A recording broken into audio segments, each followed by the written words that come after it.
These shoes came out in December of last year, and it is one day shy of April. So I'm finally gonna go ahead and install this sole protector on my Concords because I do want to wear them, and I don't want the soles to get yellow, at least just yet. Here they are. They are brand new, never worn, fully dead stock.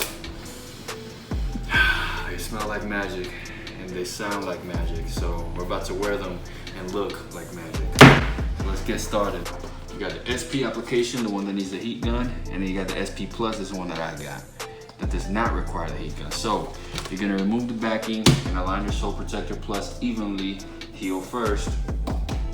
Once evenly aligned, smooth out and firmly press to ensure proper seal and coverage. With your fingers, work out any pockets of air that might be trapped between the material of your sole. And repeat step 2 until your sole protector plus is tightly secured. Edges may require a little bit more work.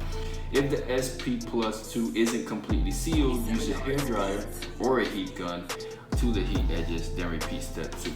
Moving out. You can go grab a hair dryer real quick because I'm sure you have one sitting somewhere. See how that's like kind of rough? That's the side that'll grip the ground. It's like sandpaper. Sandpaper? No, not really sandpaper.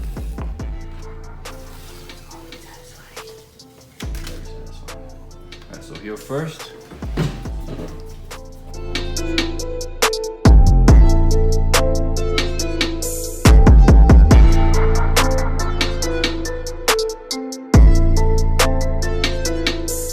The Concords, they have these little ridges. You want to make sure you get those air bubbles out.